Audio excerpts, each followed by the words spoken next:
Quand Nekfeu débarque avec Feu en 2015, tout comme ses comparses SCH, PNL, Damso, il participe à l'essor d'un nouvel âge d'or du rap français, qui va muter vers un niveau de mainstream jamais atteint. Il est dans toutes les oreilles, il est dans toutes les bouches, dans tous les médias et dans tous les milieux sociaux. Et après ça, silence radio. Le mec n'apparaît plus, ou alors seule sa musique et ses prises de position parfois surprenantes parlent pour lui. Alors pourquoi un tel revirement d'image? Comment Nekfeu a fait éclater son image lisse pour devenir le dernier rappeur engagé? Nekfeu a-t-il tué Nekfeu? Dans les années 2010, on voit apparaître les prémices d'un nouvel âge d'or du rap français. Les majors re-signent des artistes, donc on a un renouvellement des têtes d'affiche, on a la section d'assaut qui arrive, on a la crime qui va se frayer un petit chemin gentiment, on a la trappe qui va arriver avec Caris, et l'essor des réseaux sociaux fait que, voilà, bim, ça explose. On a moins de sérieux, plus d'entertainment. Et c'est dans ce petit univers que Nek le Fennec va pousser avec ses différents groupes et collectifs. Donc il est sur 5 majeurs, il est avec le S-Crew, il est avec un 995 et le collectif, évidemment, l'entourage. Mais lui, son délire, c'est pas du tout la trappe. Lui, c'est un délire boom bap, quoi, rap technique, 1995 d'ailleurs, le nom de son groupe, c'est pas pour rien. Ça correspond à ses références personnelles. 95, c'est quoi? Bah, c'est la Clica, c'est la haine, le film, c'est le Wu-Tang, c'est tout ça. Donc ça, c'est sur la forme, et sur le fond, bah, c'est un mec qui raconte sa vie de jeunes parisiens, voilà, la drogue, l'amitié, l'amour, des thèmes très universels. Il va participer au Rap Contenders avec certains membres de l'entourage, qui va donner lieu évidemment à cette battle épique contre Logique Constantine. Je gratte, et la nuit, je me défoule contre tes textes. C'est le bruit de mes boules contre tes fesses. Tout ça va contribuer évidemment à mettre de la lumière sur le groupe 1995 et sur Nekfeu. Par ce même biais, on va voir des clips qui vont avoir de plus en plus de vues, comme par exemple dans Taressois, c'est un exemple.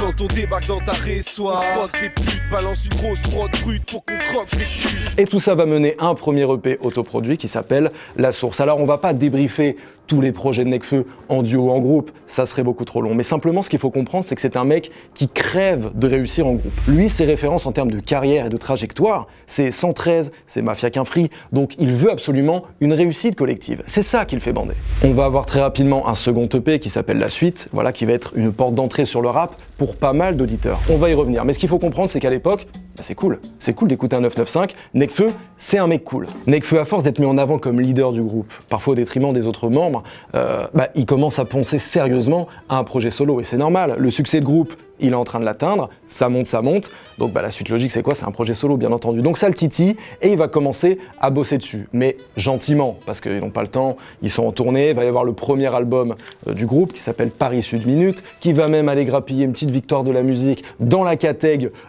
album de musique urbaine, là mes couilles, je sais plus comment ils appelaient ça. J'accède au stade au-dessus, j'étais stado stupide, mais ça bosse dur, puis bientôt je m'installe au studio. Parle mal de moi, mais ça ne m'atteint pas. Donc quand il a le temps, il bosse un projet solo. Le problème, c'est que l'enjeu, il est immense pour lui. La pression est complètement folle. C'est le premier membre qui va sortir un solo, la réussite du groupe dépend un peu de sa réussite personnelle, celui de sa famille aussi dépend un peu de cet album, il le dira dans Être Humain, on le verra tout à l'heure bien entendu. Il a tout d'une star, il est attendu au tournant, mais il ne sait pas sur quel créneau. Donc il va commencer à créer 2 albums bien distincts.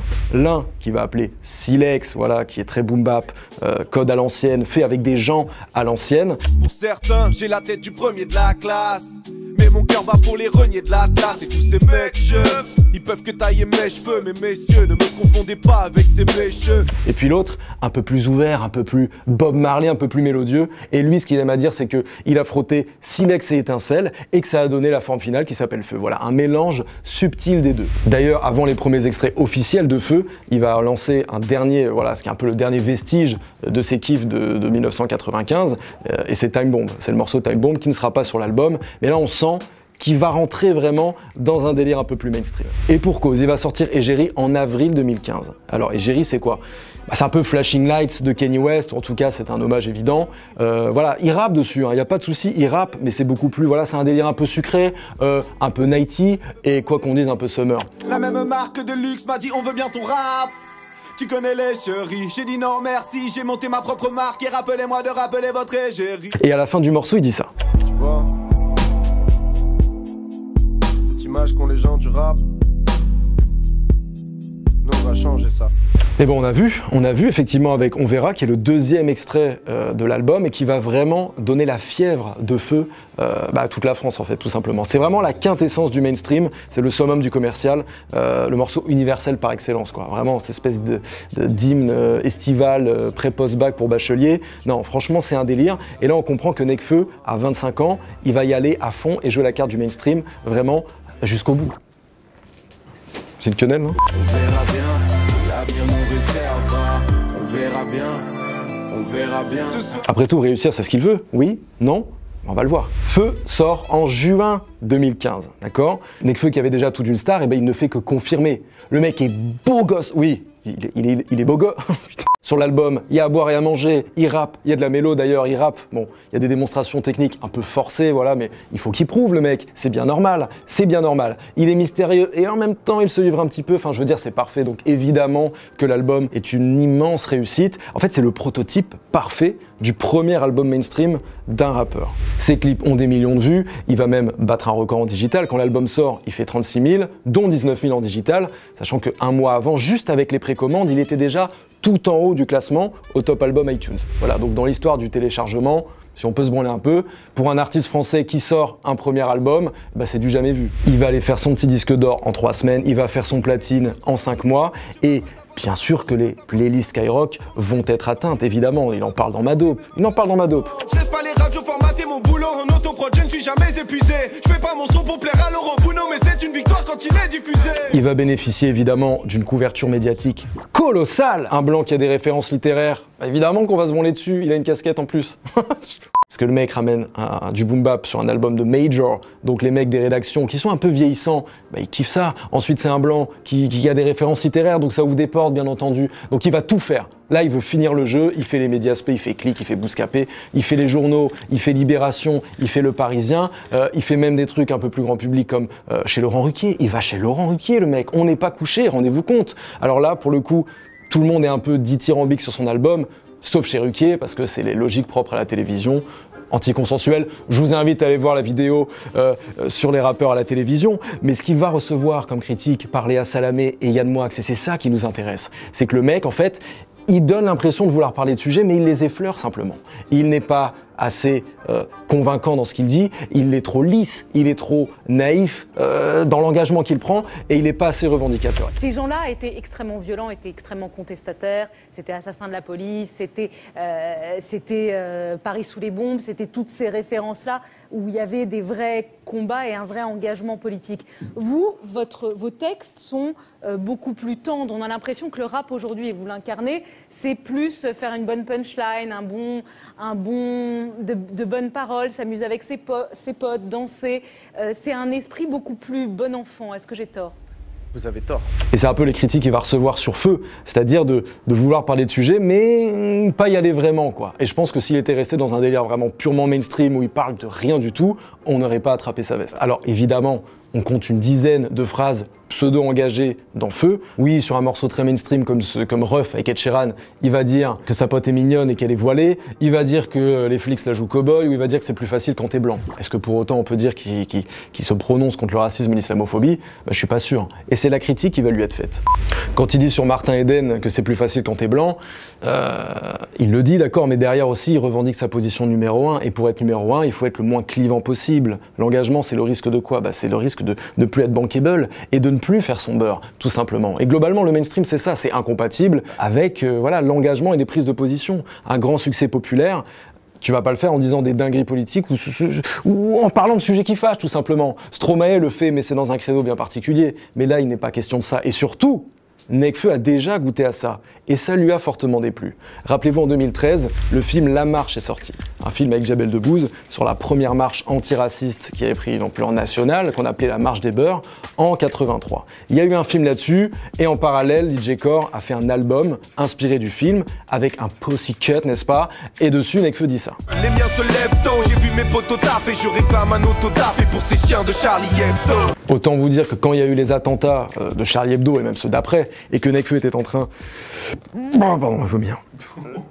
Et le mec a totalement rétro-pédalé. Il a dit « mais moi je n'ai aucune prétention politique ». Et voilà, il s'est désolidarisé du bail. Moi je suis un humaniste. J'ai l'impression que j'ai que des ennemis. Alors que mon but c'est d'avoir que des amis. L'ex-ministre de l'Intérieur Claude Guéant va même appeler au boycott quand il va recevoir son prix aux Victoires de la musique pour son album Feu. On va y revenir. Et qu'est-ce qui se passe quand tes sons passent à la télé, à la radio, H24 toute la journée? Et bah tu ratisses beaucoup plus large. Voilà, tu ameutes un nouveau public. Et Nekfeu va fédérer différents milieux sociaux. Je vous disais tout à l'heure qu'il y a des tas de gens qui sont rentrés dans le rap par le biais d'un 995 et de Nekfeu, avec des thématiques très universelles, l'amour, l'amitié, l'alcool, mes couilles sur la commode, tout ce que tu veux. Avec un phénomène d'identification d'un rap d'une autre classe sociale, qui va se construire en opposition au rap de rue. Et Nekfeu va s'exposer à ça. Lui, il a construit sa musique sur la légitimité qu'il avait de kiffer le rap des années 90-2000, d'être à l'aise dans plein de milieux sociaux, de faire des soirées dans des cages d'escalier ou chez des mecs du 16e. Sauf que le succès, c'est un miroir déformant. Donc les gens qui vont voir ce mec BG à cheveux lisses, blanc de surcroît, avec Mr V dans son clip, évidemment que va se construire un nouveau public en opposition au rap de rue, et ce public va commencer à porter un joli petit surnom. On va appeler ça évidemment le rap de Yankee. Alors qu'est-ce que c'est? Finalement, c'est un peu les auditeurs qui n'écoutent que le rap très mainstream, mais qui n'aiment pas forcément, qui ne s'intéressent pas à l'ensemble du mouvement rap. Donc Nekfeu ne va pas s'excuser de donner des références littéraires dans ses textes, mais c'est sûr que c'est une porte ouverte quand il cite Maupassant, quand il appelle un morceau Risible Amour à des CSP++ qui vont dire alors putain moi j'aime pas le rap, mais alors là lui là avec ses références littéraires, moi ça j'aime bien, ça j'aime bien. Ça devient plus intéressant là, puis le texte me semble un peu plus lumineux là, ça me semble plus porteur. C'est même devenu une des principales critiques à l'encontre des nouveaux médias rap qu'on a vu poindre quelques années plus tard. Voilà, on parle de gentrification du rap parce que c'est une génération, c'est juste générationnel. Ils ont découvert le rap avec un 995 avec Nekfeu, mais le problème c'est qu'ils pâtissent de l'image du plus large public de Yankee que Nekfeu a rameuté. Et on parle du coup de déformation des codes, on parle effectivement de gentrification, on parle d'appropriation culturelle, voilà, d'une autre classe sociale que celui dont est issu le rap. C'est pour ça qu'aujourd'hui on s'amuse à dire que certaines fanbases de rappeurs qui prétendent faire du rap sont de droite ou d'extrême droite. Voilà, c'est ce qu'on aime à dire et c'est pas loin d'être vrai. Donc ça va être la malédiction de Nekfeu et ça va le suivre toute sa carrière. Il va dire, attends, moi je suis un rappeur lisse et moi je fais du rap de Yankee, attendez, vous allez voir. Moi Nekfeu, il va commencer à être plus frontal, plus brutal, que ça soit un peu dans sa musique, pas trop, mais dans les moves qu'il va faire, les actions. Déjà, il y a la réédition de Feu qui sort en décembre 2015. Sur la réédition de Feu, il y a 8 morceaux et il y a une dizaine de phrases pseudo-engagées un peu plus précises, c'est-à-dire en fait le même nombre que sur l'intégralité de l'album Feu. Donc là, on sent qu'il est un peu plus frontal, un peu plus brutal. Mais surtout, va arriver les victoires de la musique. Aux Victoires de la musique 2016, il va interpréter On verra. Et pendant qu'il interprète On verra, il lâche cette petite phrase. Permet de récupérer nos armes. Prenez Marine Le Pen et libérez Moussa. Il parle de Moussa, un humaniste français qui était détenu au Bangladesh alors qu'il était dans un camp Rohingya. Et ensuite, il va en remettre une couche en allant chercher son prix, parce qu'il a quand même le prix du meilleur album de musique urbaine, donc il va chercher son prix. Et là, il parle de l'Abbé Pierre, la Fondation Abbé Pierre, il va parler de BAM, le bureau d'accueil et d'accompagnement des migrants, et il va parler, une fois encore, de ce fameux Moussa. Je voudrais aussi en placer une pour Moussa qui est emprisonné, c'est un humaniste français. Un humanitaire et humaniste, on va dire. Donc voilà, il y a Free Moussa, il y a un concert qui va se faire bientôt. D'ailleurs, Nekfeu, il faut noter quand même qu'il a été un petit peu, je mets des gros guillemets, mais lanceur d'alerte sur cette thématique avant que ça connaisse une médiatisation complètement folle en France. Il en parlait déjà dans certains sons. La vie ne fait pas le moine, demande aux musulmans qu'on massacre en Birmanie. Stop, je trouve le prix Nobel ironique quand je pense aux Rohingyas. Il va aussi soutenir un grand mouvement social français, voilà, en allant à Nuit debout, après que la loi travail soit passée, quoi. Donc le 1er mai 2016, le mec, il est sur un camtar avec Dooms et il interprète Place de la République, c'est grand classique en fait. Il va sortir un album qui s'appelle Destin lié avec le Vescrew, et le gars, on sait très bien qu'il a passé un mauvais moment chez Ruquier, mais pourtant, il va emmener ses gars comme pour dire, les gars, je vous fais qu'écro, on va à la télé pour défendre l'album. Lui, il n'a plus besoin de ça, donc il le fait un peu, pour autrui en fait. Mon agent qui lui est allé à un festival cet été, Musilac, qui vous a vu sur scène, qui m'a dit mais tu n'imagines pas ce que c'est que Nekfeu, escroc sur scène, c'était absolument incroyable. Et les phases du morceau Les Salés commencent du coup à prendre tout leur sens. Je vais combattre le système en m'en servant. Leur âme est souillée comme l'air de la terre. Mais que puis-je changer sans faire d'affaires? Il faut faire des sous, c'est le nerf de la guerre. Pour monter des assauts et rendre fière ma mère. Est-ce que Nekfeu ne se serait pas sacrifié pour les autres? Est-ce qu'il n'aurait pas cherché à atteindre un tel niveau de succès qu'ensuite il dispose de tous les moyens possibles pour faire passer son message? Est-ce qu'il ne serait pas là le move le plus engagé qui soit? Je veux dire, peut-être qu'il essaye en fait de se venger du système, tout comme il se vengeait d'une marque de luxe en se tapant leur égérie. Peut-être qu'il veut utiliser le système pour un dessin plus grand, tout comme il utilisait les trublions du web qui étaient Norman fait des vidéos et Hugo tout seul à l'époque où la sauce prenait sur Internet pour faire monter un 995. Alors qu'en interview, il disait clairement « Moi, c'est la musique, Internet, je m'en bats les couilles ». Alors qu'Internet a contribué à le construire. On est des artistes, on se bat pour la musique et c'est tout. Internet, on en a rien à foutre. On est en 2016, Nekfeu n'a plus besoin de passer par le circuit promotionnel traditionnel, mais pourtant, il a un deuxième album surprise à livrer. Donc il va profiter de son Bercy, la dernière date de sa tournée Feu, pour envoyer un SMS aux gens qui sont là pour dire « Hop, l'album est dehors ». Ça s'appelle Cyborg. Vous savez ce qu'il y a derrière moi là? C'est la pochette de mon nouvel album Cyborg. Un album surprise juste pour vous à Bercy, est-ce que vous êtes chaud? Le truc sans clip, sans promo, va faire aisément en 2 semaines un petit platine et ça va devenir, en tout cas d'un point de vue critique, son meilleur album. Alors il dit pas des trucs de ouf dedans, mais il y a des choses un peu plus frontales et surtout un peu plus d'introspection. Voilà, on le connaît un peu mieux et après ça, terminé, bonsoir, le mec va disparaître pendant 2 ans et demi. Il va couper ses réseaux. En solo, on ne va plus le voir. Alors il va lâcher 2-3 feats, évidemment, pour les copains. Ou alors, on va le voir en promo pour le film Tout nous sépare avec Catherine Deneuve, parce que contractuellement, il était obligé d'assurer la promo du film. Je me disais, bon là, ça y est, faut donner le meilleur de soi-même, mais c'était pas facile. Mais sinon, le mec va souffler un bon coup et va essayer de prendre du recul sur tout ce qui vient de lui arriver. Et en vérité, il a détesté ça, tout simplement. Voilà, il était dans le tourbillon, tournée, album, machin, truc, et en fait, le mec n'est pas fait pour ça, le mec déteste ça. Et ça, on va l'apprendre dans un documentaire qui va sortir, qui s'appelle Les Étoiles Vagabondes, qui portera le même nom que son nouvel album. Et quand 2 étoiles sont trop proches, et que l'une d'entre elles explose, il arrive qu'elle condamne l'autre étoile à errer sans trajectoire dans l'univers.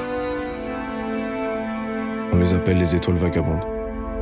Et en fait, on apprend que le mec s'est isolé totalement, enfin isolé partiellement parce qu'il est quand même un peu avec son équipe ou avec Cyril Boulanoir qui a fabriqué le documentaire. Mais je veux dire, il part sur l'île grecque, voilà, il est en manque d'inspi, après il revient sur Paname pour régler ses affaires de label. Ensuite, il va aller au Japon, aux États-Unis, à Los Angeles et à la Nouvelle-Orléans. Et on suit toute cette conception de l'album, en fait, dans ce documentaire qui va aller taper au box-office 100 000 entrées en une soirée, ce qui est du jamais vu, voilà, dans tous les pays de la francophonie. Et c'est intéressant de voir qu'il a utilisé quand même un nouveau moyen de communication qui est le documentaire, qui est quand même un truc, voilà, il arrive avec ça, c'est un blockbuster, mais il explique bien dans le documentaire que s'il était 100% lui-même, il ne l'aurait pas fait. Mais il y a encore des gens qui le fait manger. Donc il est obligé d'assurer quoi. Il ne peut plus revenir en arrière. Il a connu le succès et maintenant c'est trop tard. Donc il va sortir aussi cet album Les Étoiles Vagabondes, qui va bientôt être garni d'une expansion, une réédition, un truc vraiment très très lourd, très costaud. Et là dans l'album, pour le coup, bon c'est full introspection, on sent que le mec en a vraiment gros sur la patate, mais là, il s'interdit plus rien, le mec n'en a plus rien à foutre. Alors c'est toujours pas du rap conscient, de toute façon on s'en fout, ça veut tout et rien dire, puis c'est pas ce qu'on attend de lui, mais on sent que le mec ne se bride absolument plus. Il dit les choses. Écoutez, il y a un mec qui a fait un classement sur Sens Critique pour mettre toutes les phases engagées de Nekfeu et elles sont toutes dans Les Étoiles Vagabondes. Donc voilà, là on pose les termes. En plus de ça, il va lâcher une petite phase aussi, je sais pas, sur les LGBT. Alors il avait déjà fait en 2011 évidemment une line sur l'homophobie dans Monsieur Sable pour dire que c'était pas bien, que l'homophobie c'était vilain. Mais là, le mot LGBT est lâché. Et il y a des tas de gens homophobes de sa communauté qui vont dire « Ah ouais, chelou lui ». On arrête de l'écouter. Donc en fait, le tri va se faire naturellement et c'est exactement ce qu'il veut. Dans Ken Kaneki, qu'est-ce qu'il dit? Mais il dit ça. Génération de Yankees, j'ai créé, du coup je vais devoir les éteindre, mon gros. Il dit aussi dans Ken Kaneki qu'il désavoue totalement toute une partie de son public. Donc là, il ne joue plus à la star. Il a pris du recul, il voit tout de façon macroscopique et il dit bah maintenant je ne serai plus là où vous m'attendez. Donc il fait ce qu'il aime, il dit ce qu'il veut, il va dire qu'il a créé une génération de monstres tout simplement, il va dire qu'il a détesté le succès, et puis s'il veut mettre du blues de la Nouvelle-Orléans sur son album, eh ben il le fait, et personne ne va rien dire. Donc il est presque lui-même, Ken Samara c'est presque Nekfeu, et inversement. L'été passe, il va continuer à associer son nom à des causes, donc il va faire le festival de BAM, BAM, donc le bureau d'accueil et d'accompagnement des migrants. En octobre, il va enchaîner en signant une tribune dans Le Monde contre l'islamophobie avec 90 autres personnalités comme Omar Sy, Aïda Touiri ou Kev Adams. Et en novembre, on va le voir où, Pépère? Eh ben avec les Gilets jaunes. Voilà. Donc là, pour le coup, plus radical, plus frontal. Les gens vont se dire mais Attends, mais attends. Joyeux anniversaire.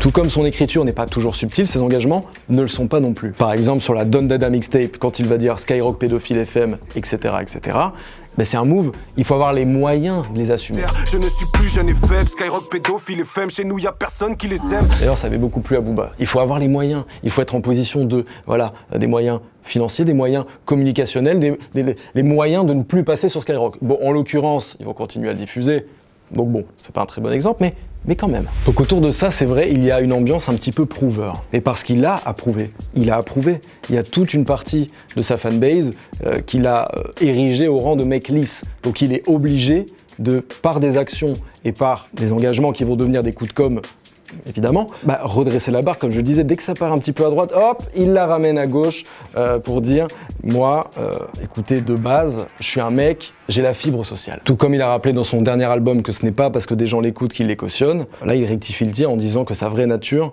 c'est celle-là.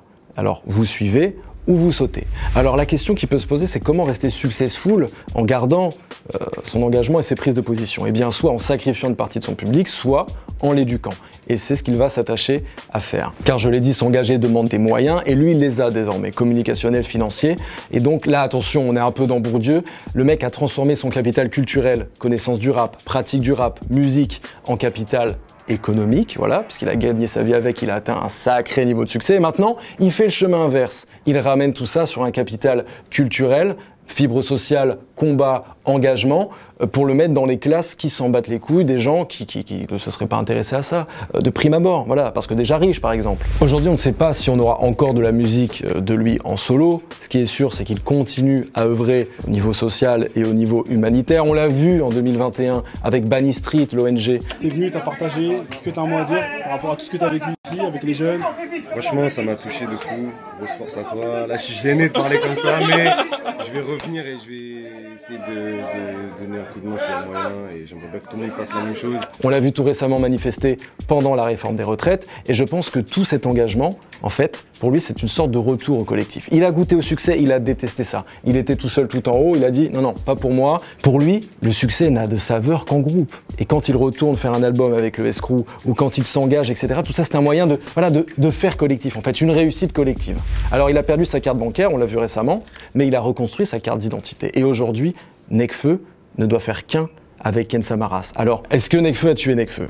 Eh bien oui et non. Ken Samaras a tué un Nekfeu fantasmé, mais qui n'a en fait jamais existé. Ken Samaras et Nekfeu et Ken Samaras, il est enfin 100% lui-même. Au-dessus des nuages, soleil plein. J'ai la fusée mais je repars pas sans les miens. Et sous les nuages.